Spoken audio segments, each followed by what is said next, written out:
આજે સ્થાનિક સ્વરાજ્ય ચૂંટણીના ફોર્મ ભરવાના છેલ્લા દિવસે વ્યારા નગરપાલિકા સાથે તાપી જિલ્લાની 8 તાલુકા પંચાયત અને 24 જિલ્લા પંચાયત બેઠક પર ભાજપ, કોંગ્રેસ અને આમ આદમી પાર્ટીએ પોતાના ઉમેદવારો સાથે ઉમેદવારી નોંધાવી હતી અને દરેક પક્ષે જીતનો દાવો વ્યક્ત કર્યો હતો. પ્રથમ વાત કરીએ તો વ્યારા નગરપાલિકાની તો 7 વોર્ડની 28 બેઠકો પર બીજેપીએ દાવેદારી નોંધાવી હતી, જ્યારે કોંગ્રેસને વોર્ડ 5માં એક ઉમેદવાર પણ મળ્યો ન હતો. તેથી અહીંથી ભાજપના 4 ઉમેદવાર બિનહરીફ થવાની પૂરી શક્યતા છે, જ્યારે બીજા વોર્ડમાં ભાજપ, કોંગ્રેસ અને અમુક વોર્ડમાં આમ આદમી પાર્ટી વચ્ચે જંગ જામવાની શક્યતા છે. અહીં સત્તાનું પુનરાવર્તન કે પરિવર્તન તે આવનાર સમય જ બતાવશે. બીજી તરફ તાપી જિલ્લાની તમામ તાલુકા પંચાયત અને જિલ્લા પંચાયત પર ઉમેદવારી નોંધાવવાના અંતિમ દિને ઉમેદવારોનો રાફડો ફાટ્યો હતો. ભાજપ, કોંગ્રેસ અને આમ આદમી પાર્ટીએ અંતિમ દિને પોતાના ઉમેદવારો સાથે ઉમેદવારી નોંધાવી હતી.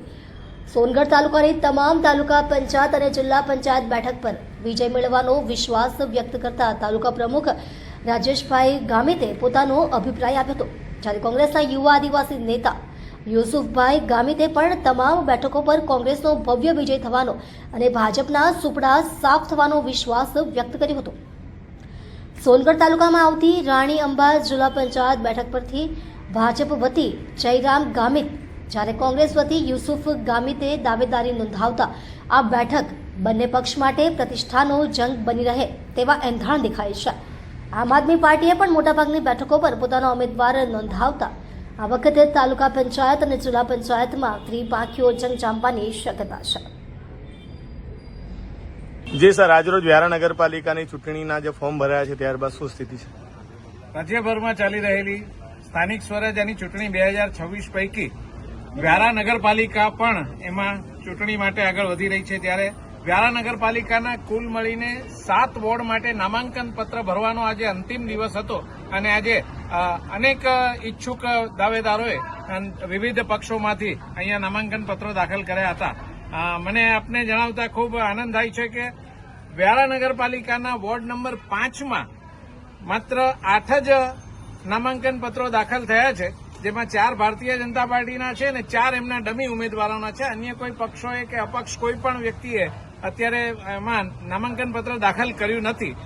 એટલે ભારતીય જનતા પાર્ટીની આ શરૂઆત, આ શુકન છે, એને ખૂબ સારી રીતે ખૂબ સારા પરિણામની આશા સાથે અમે જોડી રહ્યા છીએ અને ખૂબ ખૂબ અભિનંદન વ્યારા નગરના સૌ નગરજનોને અને ખાસ કરીને આ એક વોર્ડ નંબર 5 છે એના તમામ જે કંઈ મતદાતાઓ, ભાઈઓ, બહેનો, પરિવારજનો છે એને હૃદયપૂર્વક અભિનંદન પાઠવીએ છીએ. બાકીની બેઠકો પર ભારતીય જનતા પાર્ટીને શું આશા છે?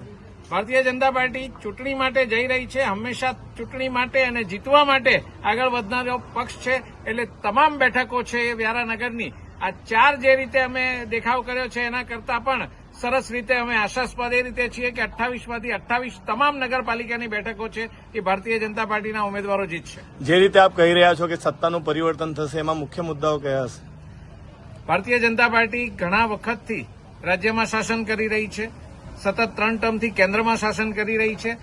વ્યારામાં પણ નગરપાલિકામાં ભારતીય જનતા પાર્ટીનું શાસન રહ્યું છે. તાપી જિલ્લા પંચાયતમાં પણ ભારતીય જનતા પાર્ટીએ ખૂબ સુંદર કાર્ય કર્યું છે. એટલે ભારતીય જનતા પાર્ટી આ ટ્રિપલ એન્જિનની સરકારની જેમ આગળ વધી રહી છે અને વિકાસના માર્ગે જ્યારે આગળ વધે છે ત્યારે હવે બીજા બધા મુદ્દાઓ કરતા નગરજનોને, નાગરિકોને, મતદાતાઓને વિકાસ દેખાય પણ છે, વિકાસ ગમે પણ છે અને વિકાસ માટે આગળ પણ વધી રહ્યા છે. જી, આભાર. જી, આપનો પરિચય?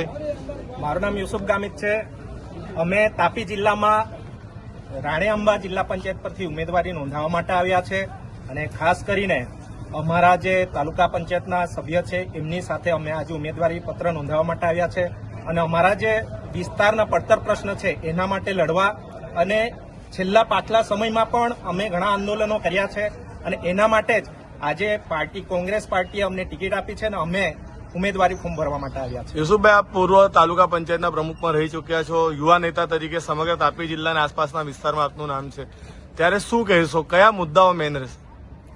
ગ્રામીણ વિસ્તારમાં મેદાનોની વાત હોય, સાથે લાઇબ્રેરીની વાત હોય, ગ્રામીણ વિસ્તારમાં શિક્ષણની પણ તાતી જરૂર છે. એવા સમયે જ્યારે હું તાલુકા પંચાયતનો પ્રમુખ હતો ત્યારે પણ અમે ખૂબ જ મહેનત કરી હતી, ગ્રાઉન્ડો અપાવ્યા હતા, વીજળી લાવ્યા હતા. આ વખતે પણ અમે લોકો સુધી જઈશું ને લોકોને સમજાવીશું અને અમારા વિસ્તારના જે પ્રાણ પ્રશ્ન છે એના માટે લડીશું. યુસુફભાઈ, આ વિસ્તારમાં જંગલ જમીનનો પ્રશ્ન ખૂબ મોટો પ્રશ્ન છે, એને લઈને આપ શું કહેશો? કોંગ્રેસે 2006માં જંગલ જમીન ખેડતા લોકોને જમીન આપવાની વાત કરી હતી, પરંતુ 30 વર્ષથી ભાજપનું શાસન છે, હજુ સુધી જંગલની જમીન મળી નથી.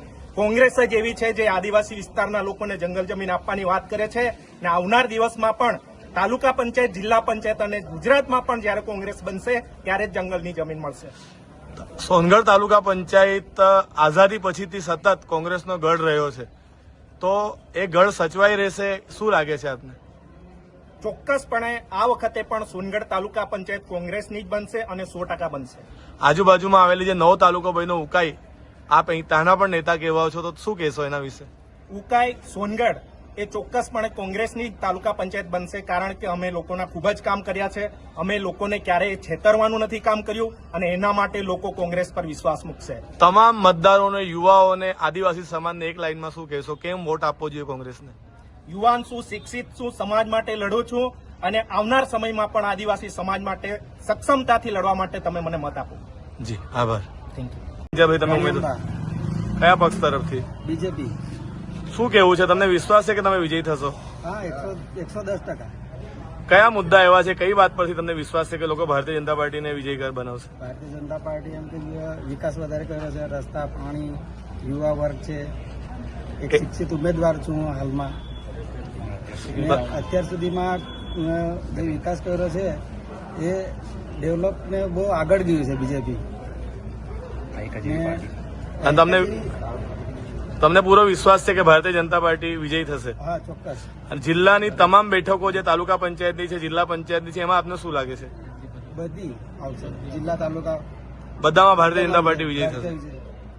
જી, થેન્ક યુ. આપનો પરિચય? હું રાજેશ ગામિત, ભારતીય જનતા પાર્ટી પ્રમુખ સોનગઢ. રાજેશભાઈ, સોનગઢ તાલુકામાં કેટલી તાલુકા પંચાયત છે અને કેટલી જિલ્લા પંચાયત? સોનગઢ તાલુકામાં અમારે 18 તાલુકા પંચાયત છે અને 4 જિલ્લા પંચાયત છે. તો તમામ ઉમેદવારોના ફોર્મ ભરાઈ ગયા છે? તમામ ઉમેદવારોના ફોર્મ અમારા સફળતાપૂર્વક ભરાઈ ગયા છે. રાજેશભાઈ, શું લાગે છે, ગયા વખતેની જેમ પરિવર્તન રિપીટ થશે જિલ્લા પંચાયતમાં? આ વખતે અમે 18 સીટે જંગી બહુમતીથી જીતીશું. તાલુકા પંચાયત અને જિલ્લા પંચાયત પણ અમે સફળ બહુમતીથી જીતી હશે. ગયા વખતે સુધી એવું મનાય છે કે સોનગઢ તાલુકા પંચાયત એ કોંગ્રેસનો ગઢ માનવામાં આવે છે. ગયા વખતે જયારે બધી જગ્યાએ કોંગ્રેસ આવી ત્યારે બી સોનગઢમાં જીતી ગયેલી. આ વખતે આપને શું લાગે છે? આ વખતે અમે જીતી જઈશું. ભારતીય જનતા પાર્ટી કોંગ્રેસને હરાવશે, એમનો ગઢ જીતી લેશે એમ? તમામ ઉમેદવારો વિશે શું કહેવા માંગો છો? અમારા તમામ ઉમેદવારો યંગ છે અને શિક્ષિત છે, અને બધાને જે ઉમેદવારો યોગ્ય રીતે આવ્યા છે એટલે અમે પ્રજાને શું કહેવા માંગો છો? પ્રજાને કે મત કેમ આપવા જોઈએ ભાજપને? ભાજપે અનેક વિકાસના કામો કર્યા છે, ત્યારે અમારા ઉમેદવારો પ્રજાના બચી જશે અને ખૂબ કામગીરી કરી છે એ કહેશે. એટલે ભાજપને મત આપવા જોઈએ? હા, ભાજપને મત આપવા જોઈએ. જી, આપને શુભકામના.